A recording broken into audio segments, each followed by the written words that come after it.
Hello and welcome everyone for the Duty Society online classes, class 10 chemistry.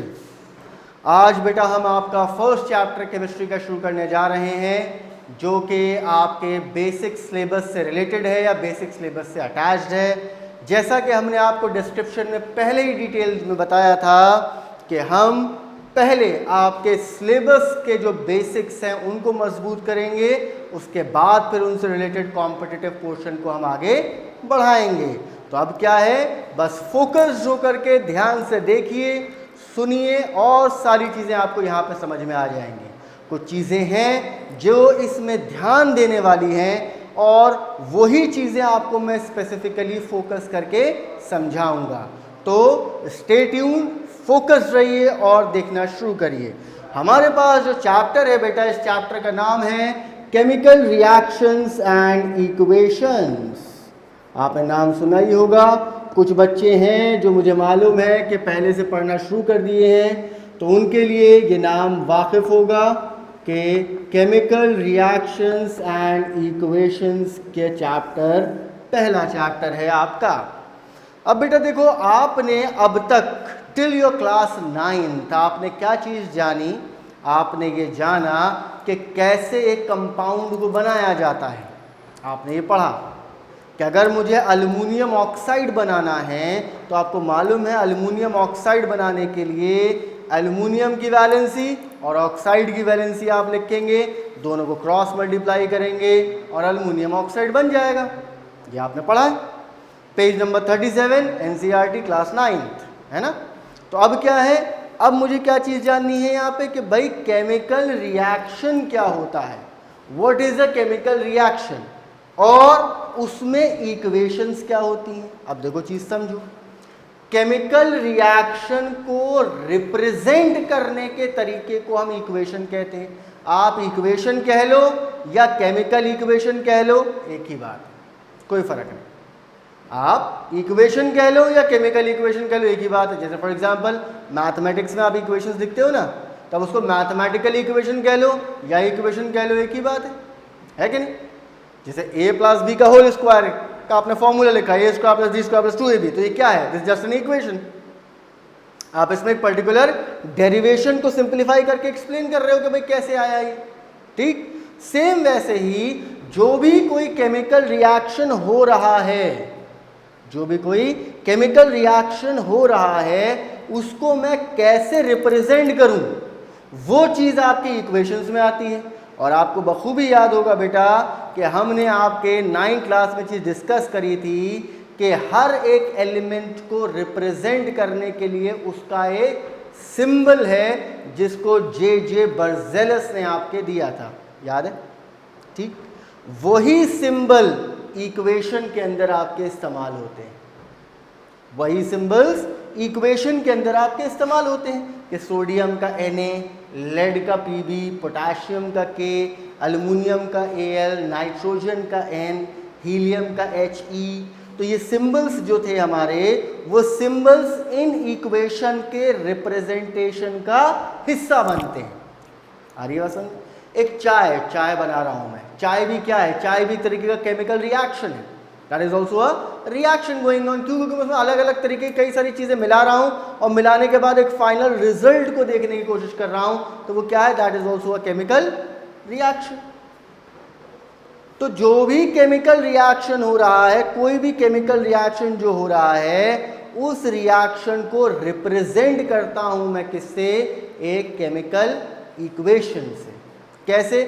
अब ये चीज़ समझो, आपने इस चीज़ को वैसे 8th क्लास के अंदर देखा होगा जब आपने मेटल और नॉन मेटल की केमिकल प्रॉपर्टीज़ आपने पढ़ी हैं, लेकिन उस वक्त आपने इतना डिटेल में उसको नहीं जाना था। लेकिन अब क्या है, अब हमें जानना है, क्योंकि अब इस साल हमें बहुत सारे कॉम्पिटिशन्स के लिए प्रिपेयर करना है अदर देन अवर 11th एंट्रेंस AMU कॉम्पिटिशन। आपके NTSE, NSTSE, ISO, इन सब के लिए हमें तैयार करना है। क्योंकि आपको याद हो बेटा, ये बात मैं हमेशा हर बैच में, हर क्लास में कहता हूँ कि जितने भी कॉम्पिटिटिव एग्जाम्स आपके आसपास में हो रहे हों, कोई भी टैलेंट हंट एग्जाम हो रहा हो, उसमें आपको पार्टिसिपेट करना ही करना है। वो आपकी एबिलिटी को बढ़ाएगा, कॉम्पिटिटिव स्किल्स को बढ़ाएगा, मेंटल रीजनिंग एबिलिटीज़ को आपके बढ़ाएगा। तो we are not going to miss any of the exams this year also. तो इसीलिए आपको बहुत ही ध्यान के साथ चीज़ों को देखना है। मैं बहुत ही सिंप्लीफाइड तरीके से पहले इसको आपको समझाऊंगा, फिर हम इसमें धीरे धीरे आगे बढ़ेंगे, ठीक है। तो देखो बेटा, जैसे फॉर एग्जांपल मेरे पास दो चीज़ें थी ए और बी। जब ये दोनों मिली तो मिलने के बाद इन्होंने बनाया सी और डी, ठीक है। अब ये क्या था, केमिकल रिएक्शन हो रहा है। क्या रिएक्शन हो रहा है साहब, ए और बी को मैंने मिला दिया। मिलाने के बाद क्या हुआ, मैंने देखा कि भाई दो नई चीज़ें दिख रही हैं जिनका नाम मैंने क्या दिया, सी और डी नाम दिया साहब। अब ये क्या था, एक केमिकल रिएक्शन था, किस में हो रहा है, टेस्ट ट्यूब में हो रहा है। अब मुझे किताब में लिखना है अपनी कि भाई क्या किया है मैंने इस रिएक्शन के अंदर, तो मैं कैसे लिखूंगा, मैं उसको कैसे लिखूंगा। तो उसको लिखने के लिए मैंने जो चीज़ बनाई वो क्या बनाई, केमिकल इक्वेशन बनाई। क्या बनाई, केमिकल इक्वेशन बनाई। कैसे बनाई, देखो। तो ये जो मेरे पास थे, मैंने क्या किया, जो दो चीज़ें थी मैंने उनके सिंबल्स को लिया। जो दो चीज़ें मिलाई थी मैंने रिएक्शन कराने के लिए, उनके सिंबल्स मैंने लिए ए और बी। ये हाइपोथेटिकल है, मतलब मैंने बनाए हैं। अब आपको समझाने के लिए मैंने क्रिएट किए हैं खाली कि भाई ए और बी दो चीज़ें हैं जिनको मैंने मिला दिया एक रिएक्शन कराने के लिए, और उनसे एक नई चीज़ बन करके तैयार हुई जिसे मैंने सी और डी का नाम दे दिया। तो ये क्या है, ये मैंने नाम दिए हैं, that is just the name given by me, ठीक है। तो अब क्या था बेटा, अब देखो ये क्या है, ये जो रिप्रेजेंटेशन है, इसी रिप्रेजेंटेशन को मैं केमिकल इक्वेशन कह रहा हूँ। मतलब अगर आप अपनी लैंग्वेज में लिखना चाहें क्वेश्चन का आंसर कि what is the chemical equation, school exam में, बोर्ड एग्जाम में आप पे 1 नंबर का 2 नंबर का सवाल पूछा जा सकता है। तो केमिकल इक्वेशन क्या है, it is the representation of a chemical reaction taking place with the help of the symbols of elements combined together to form a product। ठीक, अब देखो क्या हुआ। तो जब भी मैं केमिकल इक्वेशन को लिखता हूं बेटा, इसमें जो भी दो चीजें इन्वॉल्व होती हैं उनको सेपरेट किया जाता है आपके प्लस के मार्क से। प्लस का जो मार्क है ये उन दोनों चीज़ों को बताता है, ये एक चीज़ थी, ये एक चीज़ थी, इन दोनों को हमने मिला दिया केमिकल रिएक्शन में। फिर ऐसे ही जो चीज़ बनती हैं उनको भी मुझे सेपरेट करना होता है, किससे, प्लस के साइन से, क्योंकि ये दोनों चीज़ें बाद में बनी हैं आपके, इन दोनों को मिलाने के बाद, इन दोनों को मिलाने के बाद बीच में इन दोनों के एक एरो हेड होता है, इसे हम क्या कहते हैं, एरो हेड। ये एरो हेड हमेशा उस तरफ पॉइंट करेगा जिस तरफ नया सब्सटेंस बना है, जिस तरफ नया सब्सटेंस बना है आपके, ठीक है। रिवर्सिबल रिएक्शंस भी होते हैं, उसको भी हम बाद में देखेंगे। अभी हम रिवर्सिबल की बात नहीं कर रहे हैं, हम एक जनरल आपके कॉम्बिनेशन रिएक्शन की बात कर रहे हैं कि जहां पे दो चीज़ें कंबाइन करके नई चीज़ को बना रही हैं। तो इसमें जो ये एरो हेड होगा बेटा, ये हमेशा उस तरफ पॉइंट करेगा जिस तरफ हमारे पास क्या होगा, आपकी नई चीज़ का फॉर्मेशन हो रहा होगा। तो एरो हेड के लेफ्ट हैंड की तरफ हमारे पास जो भी चीज़ होती है उसे हम क्या कहते हैं, रिएक्टेंट। क्या कहा जाता है, रिएक्टेंट।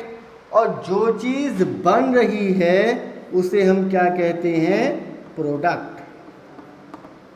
अब देखो यहाँ कंफ्यूज मत होना बेटा, कई बार क्या होता है कि दो चीज़ें मिलती हैं और मिलने के बाद दो चीज़ें बनती हैं।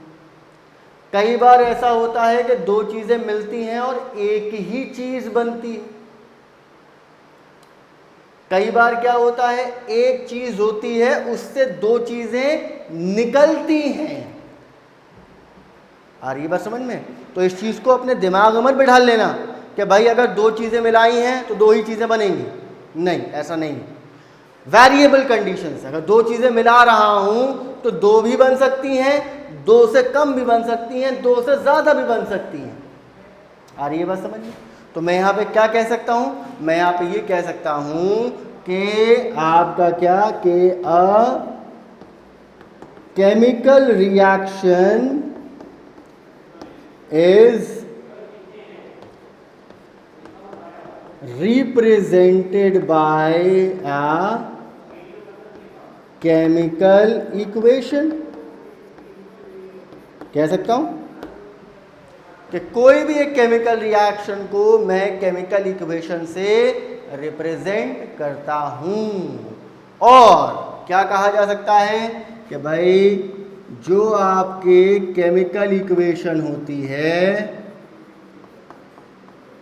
उसमें क्या होता है, has the specific symbols of elements. जो सिंबल्स हमने पढ़े थे उनके सिंबल्स के थ्रू हम यहां पे आपके शो कराते हैं। आ रही है बात समझ में भाई? जो हमने पिछले साल सिंबल्स पढ़े थे आपके, सोडियम का Na, पोटाशियम का K, एल्युमिनियम का Al, ऑक्सीजन का O, तो वो जो सिंबल्स हमने पढ़े हैं वो सिंबल्स का हम इस्तेमाल करेंगे, उन्हीं सिंबल का जो आपके केमिकल रिएक्शन में क्या थे, इन्वॉल्व थे। उनके सिंबल्स को हम लेंगे, उन सिंबल्स को हम इस्तेमाल करेंगे काहे के अंदर आपके, हम इस्तेमाल करेंगे उनको ये बताने में या दिखाने में कि भाई इनके अंदर ये केमिकल रिएक्शंस हुए हैं या इन रिएक्शन से हमारे पास ये चीज़ें बनी। ठीक, फिर हमने क्या देखा, हमने ये देखा कि एक केमिकल इक्वेशन, क्या देखा, एक केमिकल इक्वेशन वो क्या है, डिवाइडेड है इनटू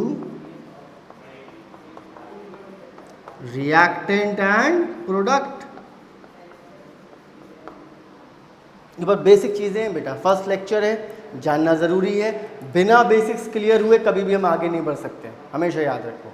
कोई भी चीज़ जब भी पढ़ना शुरू करो पहले उस चीज़ का बेसिक्स जानो, बुनियाद जानो कि उसमें जो जो टर्म्स हैं, जो जो चीज़ें इन्वॉल्व हो रही हैं उनका मतलब क्या है। एटलीस्ट एक बार तो तुम्हें उन सारी चीज़ों के बारे में पता होना चाहिए, क्योंकि जब तक उन सारी चीज़ों के बारे में तुमको नहीं पता होगा तुम आगे उन चीज़ों को और अच्छे से बेहतर तरीके से टेक्निकली नहीं समझ पाओगे। तो मेरी बात याद रखना बेटा, हर किसी को इस चैप्टर की रीडिंग भी लगानी है, you have to do it. जैसे हम पहले डिस्कस करते थे पुरानी क्लासेस के अंदर कि भाई एनसीईआरटी के questions, between the book, behind the book जो हम डिस्कस करते थे, वैसे ही हम इस बार भी डिस्कशन करेंगे। लेकिन अभी क्या है कि आपको इस चीज़ का ख्याल रखना है that you should be reading the chapter also. अभी मैं सिर्फ और सिर्फ क्या बता रहा हूँ, बहुत बेसिक्स बातें बता रहा हूँ इस चैप्टर की आपको। इतना बेसिक अगर आप समझ लेंगे तो बड़े आराम से आगे के चैप्टर्स हमारे लिए आसानी से निकलेंगे। तो क्या कहा मैंने कि एक केमिकल इक्वेशन जो है वो डिवाइड है दो हिस्सों में, एक रिएक्टेंट और प्रोडक्ट। ठीक है, तो अब अगर पूछा जाए कि भाई रिएक्टेंट क्या होता है, रिएक्टेंट की डेफिनेशन क्या है, भाई रिएक्टेंट क्या है, तो देखो रिएक्टेंट को हम कैसे डिफाइन करेंगे।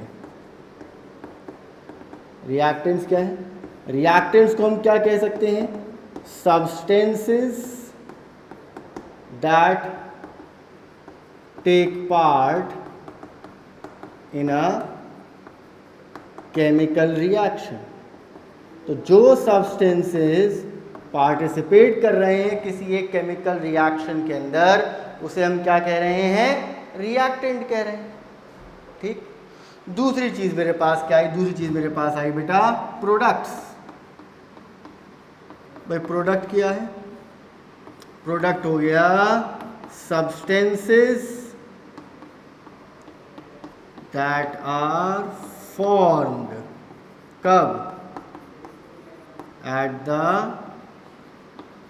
end of chemical reaction। तो जो सब्सटेंसेस एंड में बन के तैयार हो रहे हैं उन्हें मैं क्या कह रहा हूं, प्रोडक्ट। और जो इन्वॉल्व हो रहे हैं उसमें उसे मैं क्या कह रहा हूं, रिएक्टेंट।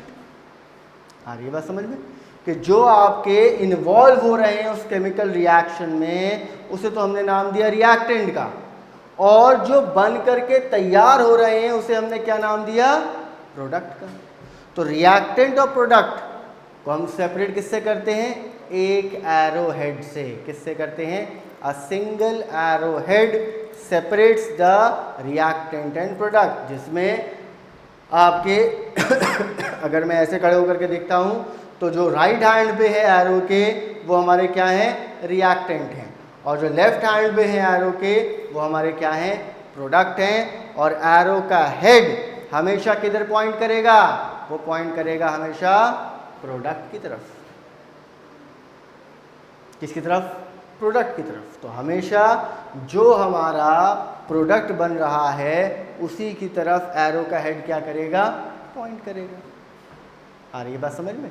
तो रिएक्टेंट और प्रोडक्ट से मिलकर के हमारे पास एक केमिकल इक्वेशन बनती है और ये रिएक्टेंट और प्रोडक्ट क्या बता रहे होते हैं, ये हमको ये बता रहे होते हैं कि कौन कौन उस रिएक्शन के अंदर पार्टिसिपेट कर रहा है। ठीक, तो हम क्या कह सकते हैं यहाँ पे कि जो आपके रिएक्टेंट हैं and product,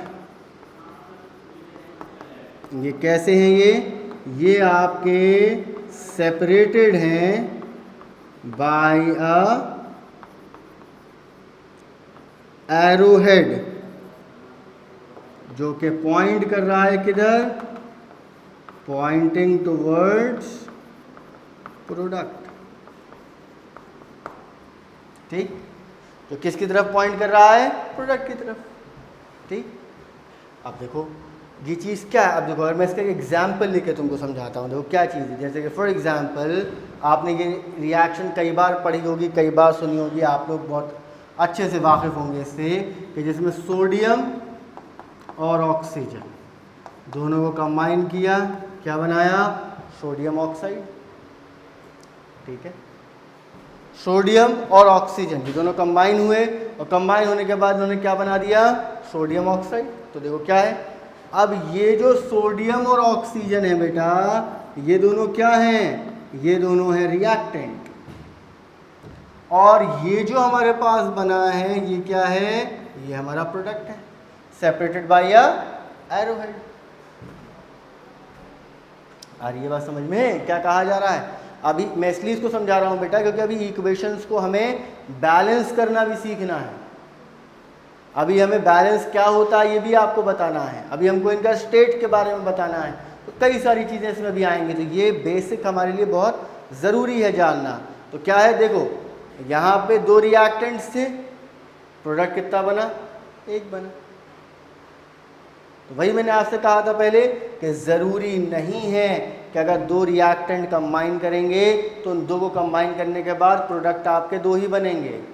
it is a variable condition, दो भी बन सकते हैं, एक भी बन सकता है, तीन भी बन सकते हैं, डिपेंड्स अपॉन कि किस कंडीशन में रिएक्शन हो रहा है। वो भी हम स्टडी करेंगे अभी कि कहाँ पे हम इलेक्ट्रिसिटी पास करा रहे हैं, कहाँ पे हम लाइट को पास करा रहे हैं, ठीक है, कहाँ पे हम खाली हीट को पास करा रहे हैं। तो वो सारी कंडीशंस होती हैं। हर रिएक्शन को कराने के लिए हमारे पास कई सारी कंडीशंस होती हैं। तो उन कंडीशंस को ही जानने के लिए हम यहाँ पे इन चीज़ों के बारे में स्टडी कर रहे हैं, जानने के लिए। तो कोई भी रिएक्शन, अब देखो अगर तुमको याद हो सोडियम ऑक्साइड का फॉर्मूला याद ना कैसे बनता है। सोडियम जो था हमारा उसका एटॉमिक नंबर क्या था, 11, इलेक्ट्रॉनिक कॉन्फ़िगरेशन 281, यही था। ऑक्सीजन मेरे पास क्या है, 8 2 6 हो गया। अब सोडियम की वैलेंसी क्या हो गई, वैलेंसी, सोडियम की वैलेंसी 1, ऑक्सीजन की वैलेंसी 2। कैसे हो गई 2, 8 में से 6 गए, कितने बचे। अरे भाई याद आया नहीं आया, क्या पढ़ाया था कि भाई अगर 5 या 5 से ज़्यादा इलेक्ट्रॉन है आउटर मोस्ट शेल में तो हमारे पास एक फॉर्मूला लगेगा 8 minus number of outermost shell electron. तो यहाँ पे कितने हैं, 6, तुरंत फॉर्मूला लगा दिया, 8 माइनस 6 कितना हुआ, 2। तो अब क्या है, वैलेंसी मुझे निकालनी, वैलेंसी मुझे पता चल गई। अब वैलेंसी से फॉर्मूला बना सकता हूँ, बिल्कुल बना सकता हूँ भाई। सोडियम की वैलेंसी रखी मैंने 1, ऑक्सीजन की वैलेंसी रखी मैंने 2, क्रॉस मल्टीप्लाई कर दिया, क्या आ गया मेरे पास, Na2। M I clear. ये तो सभी को याद होगा, अभी हमने 2-3 महीने पहले ही इसका रिवीजन किया है क्लास के अंदर, है ना। तो सभी को याद होना चाहिए ये, जहाँ तक मुझे उम्मीद है 2-3 महीने पहले जब तक, है ना, ये प्रॉब्लम्स नहीं आई थी हमारी कोरोना की और ये सारी चीज़ें। खैर, तो ये क्या, मैं क्यों ये चीज़ बता रहा हूँ बेटा, वो इसलिए कि ज़रूरी नहीं है, क्योंकि देखो अब तुमको ना हैबिट होनी चाहिए चीज़ों को बनाने की, कंपाउंड्स को बनाने की। यहाँ पे क्या है कि इक्वेशन कई बार क्या होगा भाई, बोल दी गई इक्वेशन तुम्हें कि sodium reacts with oxygen to form sodium oxide. तो अब ये नहीं है कि तुम वहाँ हिज्जे लगा रहे हो साहब के sodium plus oxygen give sodium oxide, इतना टाइम नहीं है, रवानी में चलनी है सारा हाफजा एकदम टाइट। कैसे कि भाई सोडियम ऑक्सीजन सोडियम ऑक्साइड, तो अगर जब हमको चाहिए तो हमें सिंबल्स पता होने चाहिए और ये पता होना चाहिए कैसे फॉर्मूला बन रहा है, ताकि मेरा सोडियम ऑक्साइड गलत ना हो। क्यों ना गलत हो, क्योंकि जब मैं यहाँ पे बैलेंसिंग करना शुरू करूँगा, बैलेंसिंग ऑफ इक्वेशंस की बात जब हम करना शुरू करेंगे तो फॉर्मूला बहुत इंपॉर्टेंट रोल प्ले करेगा। तो अब मुझे क्या है, अब मुझे मालूम है कि भाई जो मैंने फॉर्मूला बनाया था वो सही बनाया था। O2 क्यों लिया मैंने, O2 इसलिए लिया बेटा क्योंकि ऑक्सीजन क्या है, गैस, और गैस हमेशा किस में रहती है, मॉलिक्यूलर स्टेट में रहती है।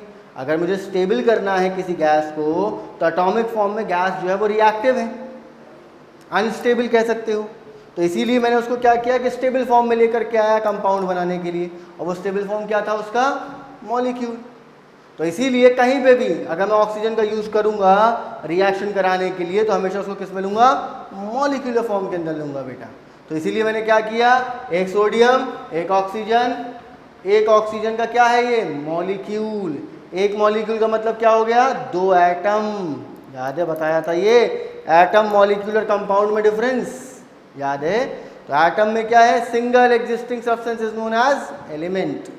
जब एक जैसे दो कंबाइन कर रहे हैं तो क्या बन रहा है, मॉलिक्यूल, और वो अगर किसी थर्ड एलिमेंट के साथ कंबाइन कर रहा है तो क्या बन रहा है, कंपाउंड। ठीक, तो हमें क्या करना है, हमें इस चीज़ का ख़ास ख्याल रखना है बेटा। क्या ख्याल रखना है हमको कि हमारे पास सोडियम जो है वो जो हम कंपाउंड बना रहे हैं उस कंपाउंड का फॉर्मूला हमारे पास सही तरीके से बन के निकलना चाहिए। अगर फॉर्मूला सही तरीके से नहीं बन के निकलेगा तो हमें बैलेंसिंग के अंदर इशू आएगा। तो कोई भी आप रिएक्शन ले लें, हर एक रिएक्शन के अंदर हम सिंबल्स का ही इस्तेमाल करेंगे। फॉर एग्जांपल मैं दिखाया भाई कि एल्युमिनियम का रिएक्शन दिखाना है मुझे ऑक्सीजन के साथ, तो एल्युमिनियम का दिखाना है तो मैंने एल्युमिनियम, या क्लोरीन के साथ दिखाना है एल्युमिनियम का, क्या बन गया, AlCl3। अब भाई यहाँ पे ये AlCl3 सही बना है नहीं बना, ये आप सबको मालूम होना चाहिए, या आप सबको मालूम होगा। ये क्या है, मेरा रिएक्टेंट है, ये क्या है, मेरा प्रोडक्ट। अब AlCl3 मैंने सही बनाया है या नहीं बनाया, ये आपको बेहतर जानना है। मैं टेस्ट कैसे करूँगा, मैं टेस्ट उसको ऐसे ही करूँगा।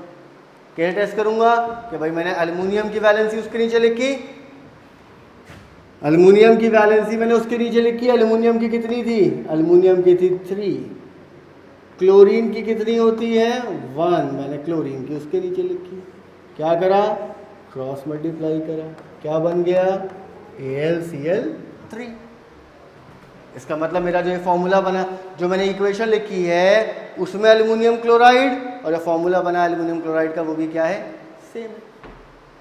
आ रही बात समझ में।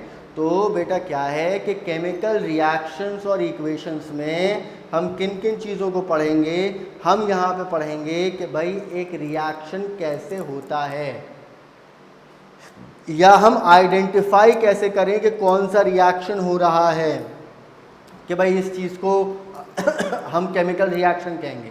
तो उसके पीछे कुछ कंडीशंस हैं कि भाई किसी में से गैस निकल रही हो, कलर चेंज हो रहा हो, हीट इवॉल्व हो रही हो, प्रेसिपिटेट का फॉर्मेशन हो रहा हो, उन कंडीशंस को हम स्टडी करेंगे कि किन किन चीज़ों को देख करके हम ये कह सकते हैं कि भाई ये जो रिएक्शन हो रहा है ये कैसा है, केमिकल रिएक्शन है।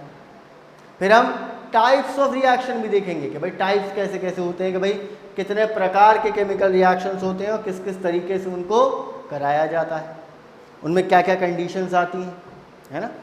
फिर हम यहाँ पे सबसे इंपॉर्टेंट पार्ट जो इस चैप्टर का वो हम स्टडी करेंगे जिसे हम कहते हैं बैलेंसिंग ऑफ इक्वेशन।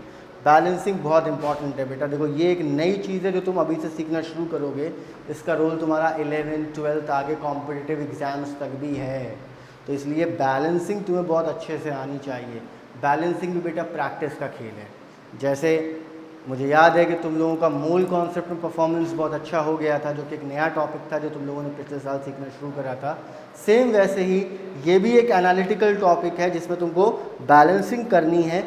बैलेंसिंग के अंदर कोई फार्मूले इस्तेमाल नहीं हो रहे, कि कोई हिसाब जैसे मोल में हमने इस्तेमाल करे थे, कोई पार्टिकल्स नहीं इस्तेमाल हो रहे, कोई एटॉमिक मास का रोल नहीं आ रहा, कोई एटॉमिक नंबर का रोल नहीं आ रहा, बस वही चीज़ आपको सामने देखनी है और उसी बेसिस पे आपको उसकी बैलेंसिंग के बारे में बात करनी है। तो क्या कह रहा हूँ मैं ये कह रहा हूँ कि किसी भी एक केमिकल रिएक्शन के मल्टीपल पर्पसेस होते हैं, वो खाली आपका रिप्रेजेंटेशन नहीं करा रहा है, बेसिक काम तो उसका रिप्रेजेंटेशन का है, वो तो उसने करा दिया, उसके अलावा वो और भी कई सारी चीज़ों को बता रही होती है। वो बता रही होती है स्टेट के, किस स्टेट में मैंने एक पर्टिकुलर एलिमेंट को इसमें लिया है, सॉलिड में लिया है, लिक्विड में लिया है, गैस में लिया है, या जो सब्सटेंस बन के तैयार हुआ है वो सॉलिड है, लिक्विड है या गैस है, उसको बता रहा होता है। प्लस वो ये बता रहा होता है कि कितने कितने एटम मैंने इसके अंदर इस्तेमाल किए हैं, कि कितने एटम मैंने इसमें एल्युमिनियम के लिए हैं, कितने एटम मैंने इसमें क्लोरीन के लिए हैं, या कितने मॉलिक्यूल मैंने ऑक्सीजन के लिए हैं, कितने एटम मैंने सोडियम के लिए हैं। तो ये सारी चीज़ें मुझे एक इक्वेशन से पता चल रही होती हैं। तो आप समझिए इक्वेशन क्या है, एक पूरा एक्सपेरिमेंट मैंने लिखा है एक पेज का, एक पूरा एक्सपेरिमेंट मैंने लिखा है पूरे एक पेज का, उसको लास्ट में मैंने 2 लाइन में समराइज कर दिया 2 इक्वेशन लिख करके। इतना बड़ा इंपॉर्टेंस है इन इक्वेशंस का कि पूरे एक पेज का एक्सपेरिमेंट जो बताता चला जा रहा हूँ उसको मैंने सिंबल्स से रिप्रेजेंट कर दिया और 2 इक्वेशन में वो मेरा पूरा एक्सप्लेन हो गया। अभी आप देखेंगे जब हम इसमें एक्टिविटीज़ को भी डिस्कस करेंगे चैप्टर पूरा होने के बाद, तो उन एक्टिविटीज़ के अंदर भी हम इन चीज़ों की जब हम बात करेंगे तो ये चीज़ आपको समझ में आएगी कि किस तरीके से वो एक्टिविटीज़ आपके इक्वेशंस के थ्रू रिप्रेजेंट करी जाती हैं, या कैसे पूरा एक पैराग्राफ जो इक्वेशन का होता है वो आपके जो है वो एक्सपेरिमेंट का होता है, वो इक्वेशन से रिप्रेजेंट कराया जाता है। ठीक, तो ये चीज़ समझें कि क्या कहा जा रहा है यहाँ पर। सिर्फ ये कहा जा रहा है कि कोई भी एक केमिकल रिएक्शन के अंदर, कोई भी केमिकल रिएक्शन के अंदर हमारे पास 2 चीज़ें होती हैं। कौन कौन सी 2 चीज़ें होती हैं? एक हमारे पास रिएक्टेंट होता है और दूसरा हमारे पास प्रोडक्ट होता है।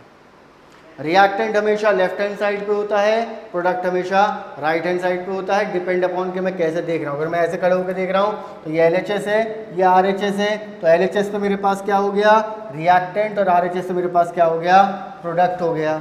रिएक्टेंट को सेपरेट मैं करता हूँ किससे? प्लस के सिंबल से। और प्रोडक्ट को मैं सेपरेट कैसे करता हूँ? प्लस के सिंबल से। आ रही है बात समझ में? प्रोडक्ट को किससे कर रहा हूँ? प्लस के सिंबल से। रिएक्टेंट को किससे कर रहा हूँ? प्लस के सिंबल से, है ना। अब क्या है इसके अलावा क्या चीज़ इसमें आ रही है कि भाई हमने ये चीज़ समझी कि रिएक्टेंट और प्रोडक्ट को सेपरेट कैसे किया जाता है? एक एरो हेड से, एक एरो हेड से। वो एरो हेड क्या होगा? वो एरो हेड आपके पॉइंट कर रहा होगा किस तरफ? हमेशा प्रोडक्ट की तरफ। ठीक, अब इसमें क्या चीज़ हमने जानी? हमने ये चीज़ जानी कि भाई एग्जाम्पल्स के थ्रू हमने इसको स्टडी किया कि भाई किस तरीके से यहाँ पे फॉर्मेशन हो रहा है किसी भी चीज़ का। तो यहाँ पे हमने जाना कि भाई जैसे मेरे पास एल्युमिनियम है और क्लोरीन है, ये 2 रिएक्ट किए तो क्या बनाया? एल्युमिनियम क्लोराइड बना। अब वो चीज़ भी मैंने बताया ना आपको कि ये चीज़ भी एक बहुत इंपॉर्टेंट रोल प्ले करती है बेटा। क्या? कि जो मैं ये एल्युमिनियम क्लोराइड बना रहा हूँ, क्या मैंने इसका फॉर्मूला सही लिखा है? नहीं लिखा। क्यों? क्योंकि इसका बहुत अहम रोल होगा आपके उसमें बैलेंसिंग ऑफ इक्वेशन में। तो अगर मैं इसको बहुत अच्छे से जानता हूँ लिखने के तरीके को, फॉर्मूला मेरा अच्छा है, तो मुझे बड़ी आसानी होगी। क्योंकि मैंने आपको बताया ना कई बार क्या है, स्कूल के अंदर या कई जगहों पे आपको बोलते जाएंगे इक्वेशन आपको लिख लेनी है। अगर आप सिंबल से वाकिफ़ हैं और आप जो है क्या नाम है फॉर्मूला मेकिंग से आप वाकिफ़ हैं, तो आप बड़े आराम से उन इक्वेशंस को ड्राफ्ट कर सकते हैं। बड़े आराम से आप उन इक्वेशन को ड्राफ्ट कर सकते हैं कि ये कैसे हुआ, ये कैसे आया आपके। अभी एल्युमिनियम क्लोराइड कैसे बना ये आप बहुत अच्छे से जानते हैं। क्यों? एल्युमिनियम की वैलेंसी है 3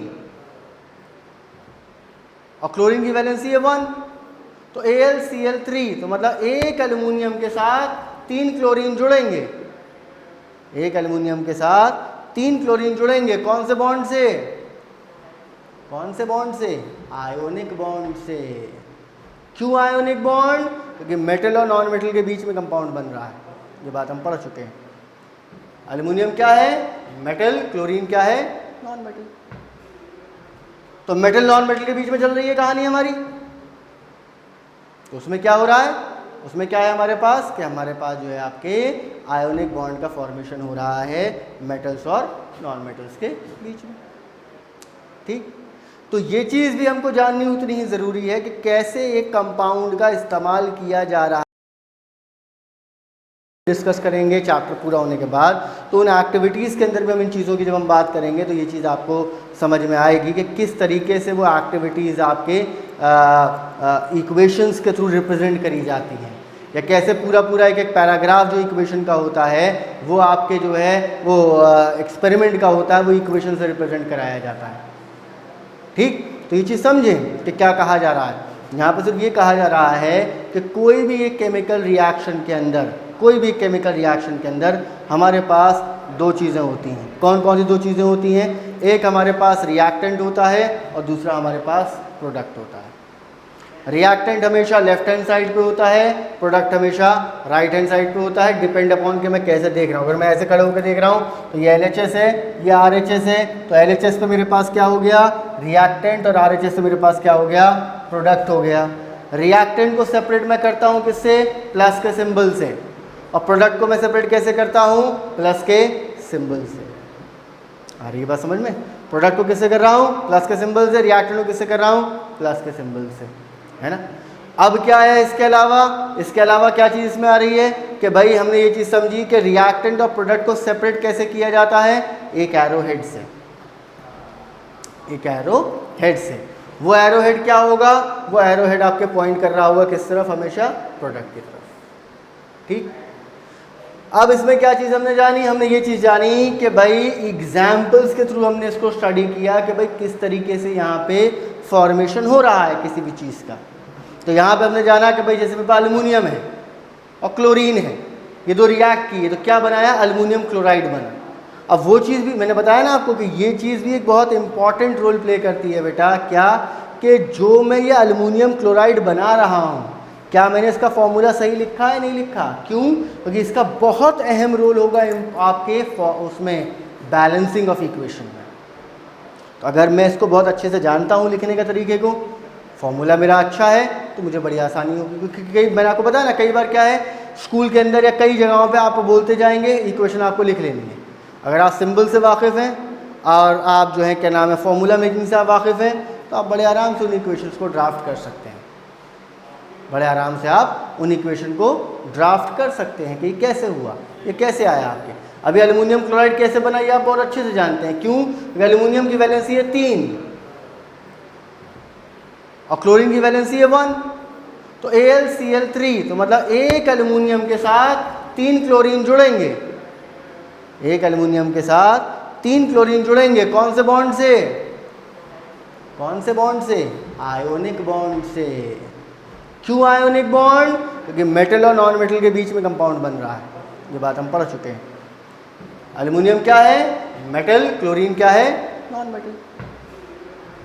तो मेटल नॉन मेटल के बीच में चल रही है कहानी हमारी। तो उसमें क्या हो रहा है? उसमें क्या है हमारे पास कि हमारे पास जो है आपके आयोनिक बॉन्ड का फॉर्मेशन हो रहा है मेटल्स और नॉन मेटल्स के बीच में। ठीक है, तो मतलब हमने यहाँ पे क्या बात करी कि भाई आयोनिक बॉन्ड आपका इनके बीच के अंदर आपके आ रहा है। और वो आयोनिक बॉन्ड क्यों है? क्योंकि मेटल्स और नॉन मेटल्स के बीच में इस्तेमाल किया जा रहा है। तो इन जनरल हम क्या बात कर रहे हैं बेटा? हम ये बात कर रहे हैं कि किसी भी एक केमिकल रिएक्शन के अंदर, किसी भी एक केमिकल रिएक्शन के अंदर मेरे पास रिएक्टेंट और प्रोडक्ट होंगे। रिएक्टेंट को हम प्लस के सिंबल से सेपरेट करेंगे और प्रोडक्ट को भी हम प्लस के सिंबल से सेपरेट करेंगे।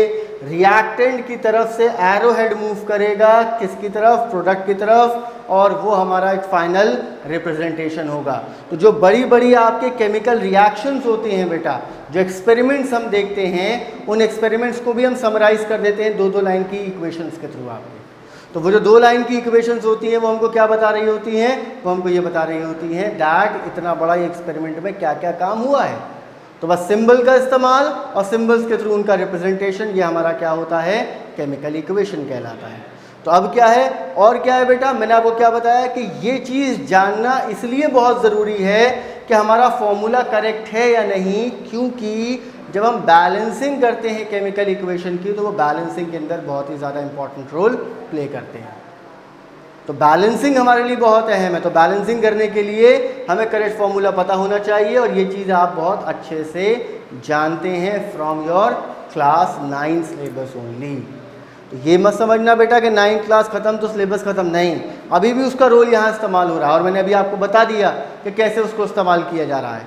तो आपको ये चीज़ ध्यान रखनी है कि जब भी कभी हम केमिकल इक्वेशन की बात करेंगे तो वहाँ formation of correct compound is most important. जैसे कि फॉर एग्जांपल मैंने यहाँ पे ऑक्सीजन लिया O2, तो O2 क्यों लिया? क्योंकि ऑक्सीजन जो है वो क्या है बेटा, ऑक्सीजन आपके एटॉमिक स्टेट के अंदर अनस्टेबल होती है या हाईली रिएक्टिव होती है, तो मुझे उसे कंपाउंड में रिएक्शन कराने के लिए मुझे उसको मॉलिक्यूलर फॉर्म में लेना होता है। सेम केसेस आपके अलग अलग एलिमेंट्स के अंदर पाए जाते हैं। तो किसी भी इक्वेशन में मुझे क्या क्या चीज़ें पता चल रही हैं? पहला ये पता चल रहा है कि कौन कौन से एलिमेंट्स उसमें इन्वॉल्व हैं। दूसरा क्या पता चल रहा है? कौन कौन से स्टेट्स के अंदर इन्वॉल्व हैं। तीसरा मुझे क्या पता चल रहा है आपके कि किस तरीके से रिएक्शन हो रहा है, यानी कि उसमें मैं हीट डाल रहा हूँ, इलेक्ट्रिसिटी पास करा रहा हूँ या कोई कैटलिस्ट का इस्तेमाल कर रहा हूँ। ये सारी चीज़ें आप अभी जानेंगे इसके अंदर। फिर हम अभी और जानेंगे क्या कि भाई किस तरीके से हम टाइप्स ऑफ इक्वेशन को डिवाइड करते हैं आपके केमिस्ट्री के अंदर, कि कौन कौन सी इक्वेशन हमारी आती हैं, कि कहाँ कॉम्बिनेशन हो रहा है, कहाँ डिकम्पोजिशन हो रहा है, कहाँ डिसोसिएशन हो रहा है, सारी चीज़ें हम उसमें जानेंगे, ठीक है। लेकिन इसमें सबसे इंपॉर्टेंट पार्ट होता है बैलेंसिंग ऑफ केमिकल इक्वेशन बेटा। जैसे आपने मूल कॉन्सेप्ट पढ़ा था पिछले साल, सेम ऐसे ही आपके बैलेंसिंग इक्वेशन भी एक बहुत ही इंपॉर्टेंट पार्ट है जिसको हम जानेंगे। तो बस आपको कुछ नहीं करना है, इसको आप समझें, जा करके आप इसको पढ़ें और पढ़ें NCERT से आप।